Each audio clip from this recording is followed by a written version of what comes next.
도입부 당신의 밤에 노크하기. 타이틀 어른이 된다는 것. 그 쓸쓸하고도 찬란한 뒷모습. 마음을 여는 콜드리딩. 안녕하세요.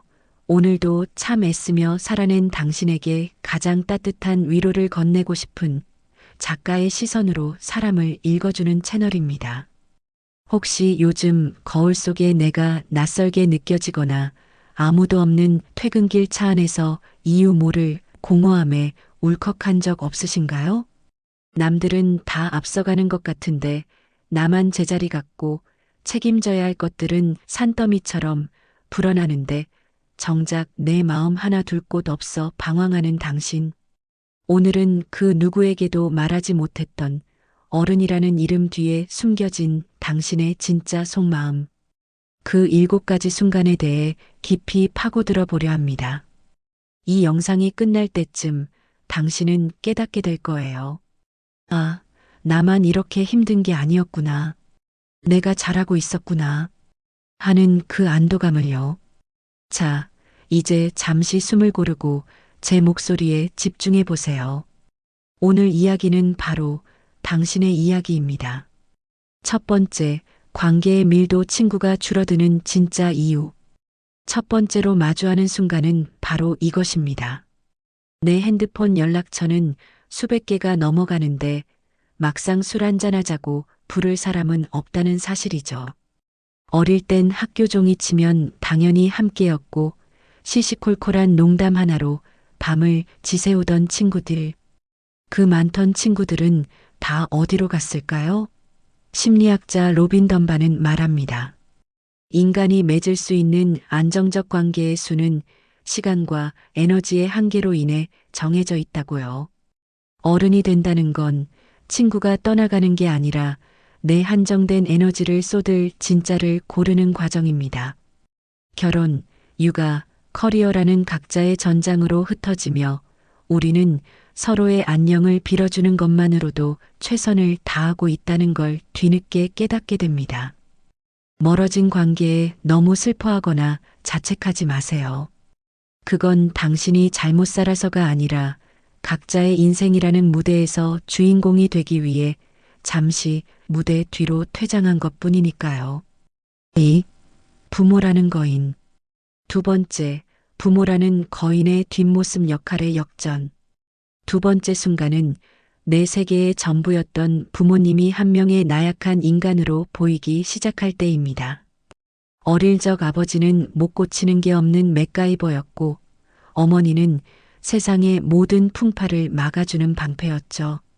하지만 어느 날 문득 보게 된 부모님의 뒷모습, 유독 얇아진 종아리와 깊게 파인 눈가의 주름. 스마트폰 글씨가 안 보인다며 안경을 고쳐 쓰고 반복해서 했던 말을 또 하시는 그 모습 속에서 우리는 형언할 수 없는 슬픔과 마주하게 됩니다. 발달 심리학자 에릭 에릭슨은 노년기의 과업을 자아 통합이라고 설명합니다. 그 과정에서 부모님은 서서히 아이가 되어가고 우리는 그들의 보호자라는 새로운 역할을 받습니다. 부모님의 노화를 지켜보는 건 고통스러운 일이지만 이는 우리가 비로소 진짜 어른이 되었다는 가장 아프고도 중고한 통과 의례이기도 합니다. 그 거대했던 거인의 손을 이제는 당신이 잡아주세요. 그것만으로도 당신은 충분히 훌륭한 어른입니다. 3. 돈의 무게 그리고 4. 시간의 가속도. 세 번째, 돈의 무게 생존이라는 현실의 자각. 세 번째는 돈이라는 단어가 주는 무게감이 단순한 숫자를 넘어 존엄으로 다가올 때입니다. 어릴 땐 돈이면 장난감을 사는 줄로만 알았죠. 하지만 사회라는 정글에 던져진 우리에게 돈은 내 소중한 사람들을 지킬 수 있는 최소한의 울타리며 싫은 소리를 듣지 않아도 될 자유의 티켓입니다. 독일의 철학자 쇼펜하우어는 말했습니다. 돈은 바닷물과 같다. 마시면 마실수록 갈증난다. 하지만 어른의 세계에서 돈은 곧 책임입니다. 월급날 통장을 스쳐 지나가는 카드값과 공과금, 노후를 걱정하며 넣는 적금과 보험료들. 우리는 매일 아침 지하철 지옥철에 몸을 싣고 가족의 평온한 저녁 식사를 위해 자존심을 깎습니다. 돈을 쫓는 자신이 속물처럼 느껴지시나요? 아니요. 그건 당신이 삶을 얼마나 진지하게 대하고 있는지 그 치열한 성실함을 증명하는 가장 명확한 지표입니다. 오늘도 묵묵히 일터로 나가는 당신의 뒷모습은 세상 그 어떤 화려한 예술보다 아름답습니다. 네 번째, 시간의 가속도 사라지는 계절들.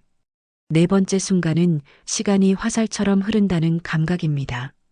초등학생 때 여름방학은 영원할 것만 같았고 20살이 되는 날은 기약 없이 멀게만 느껴졌죠. 그런데 30이 되고 40이 된 지금은 어떤가요? 월요일인가 싶으면 어느새 금요일 저녁이고 꽃이 피나 싶었는데 벌써 낙엽이 지고 있습니다. 심리학에서는 이를 첫 경험의 결핍으로 설명합니다.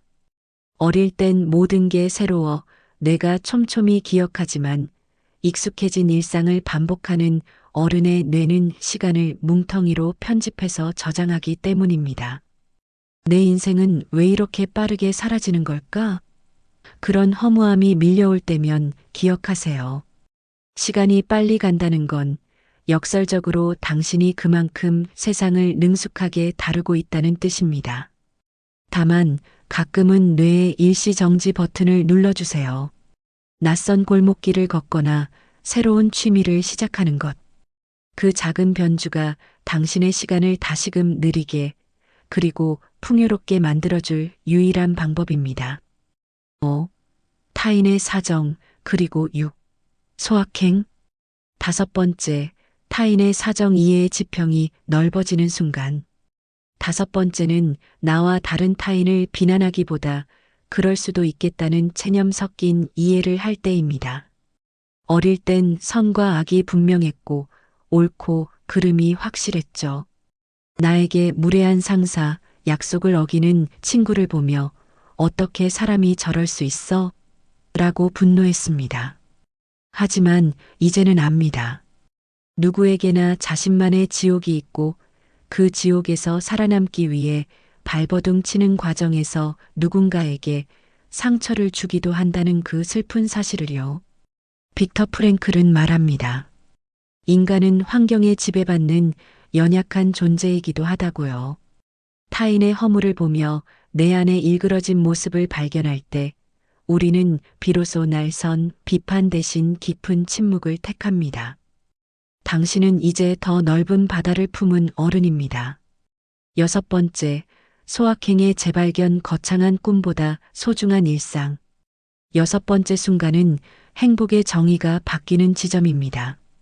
샤워를 마치고 마시는 시원한 캔맥주 한 잔, 퇴근길 아이의 해맑은 웃음소리나 따뜻한 이불 속의 온기. 긍정 심리학의 창시자 마틴 셀리그먼은 말합니다. 지속 가능한 행복은 일상의 작은 몰입과 관계에서 온다고요. 행복은 성적순이 아니라 발견하는 순서입니다. 일곱 번째, 그럼에도 불구하고 굴러가는 삶의 관성. 마지막 일곱 번째는 삶의 비극 앞에서도 내일의 끼니를 걱정하고 다시 일어나는 순간입니다. 인생은 우리 계획대로 흘러가지 않지만 신기하게도 배는 고프고 잠은 옵니다. 무라카미 하루키가 말한 생활의 관성, 즉 폭풍우 속에서도 우산을 고쳐 쓰고 한 걸음씩 내딛는 것이 어른의 품격 있는 용기입니다. 마무리 당신의 모든 순간을 응원하며 여러분, 어른이 된다는 건 참 외롭고 고된 일입니다. 하지만 잊지 마세요. 우리 모두는 각자의 어둠 속에서 등불 하나 들고 서로를 응원하며 이 길을 함께 걷고 있는 동료들입니다.